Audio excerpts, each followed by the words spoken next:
Initiée par le Congrès international des jeunesses d'Afrique et de Chine, CONIJAC, la deuxième édition des Journées sino-ivoiriennes avait pour objectif de promouvoir auprès des bailleurs chinois les potentialités économiques de la Côte d'Ivoire à partir du Plan national de développement PND et à consolider la communauté économique et commerciale Chine-Côte d'Ivoire.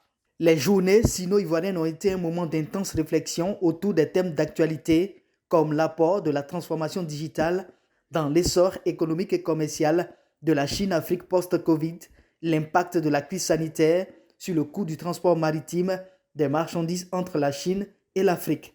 Des sujets qui ont permis aux entrepreneurs des deux pays de prendre la mesure des dégâts causés par la pandémie dans le secteur maritime et d'identifier les mesures prises pour la surmonter. À travers des échanges B2B, les chefs d'entreprise ont pu découvrir les opportunités économiques et commerciales existantes. Les journées sino-ivoiriennes ont fait suite à la signature d'un accord entre secteurs privés chinois et ivoiriens qui se sont accordés à régler tous leurs différends commerciaux par la voie de la médiation.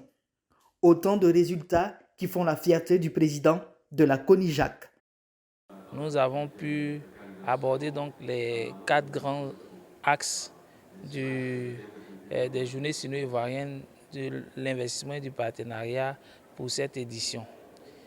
Et la cerise sur le gâteau, c'est bien entendu la signature de la convention entre la Cour d'arbitrage de Côte d'Ivoire et la Commission internationale d'arbitrage de Chine. Mais les travaux sur les objectifs que nous nous sommes assignés à la convocation de cette édition vont se poursuivre jusqu'à la prochaine édition. Plusieurs participants, dont des opérateurs économiques et chinois, ont pris une part active à ces journées pour des connexions d'affaires, mais également de partage d'expériences. Pour moi, c'est une bonne occasion pour participer à ces événements parce que c'est une opportunité pour moi de partager nos expériences de notre exploitation au continent africain. C'est vraiment, ce matin, je suis tellement heureux parce qu'on peut partager des expériences avec les confrères chinois, c'est-à-dire avec les autres banques locales, avec les autres experts.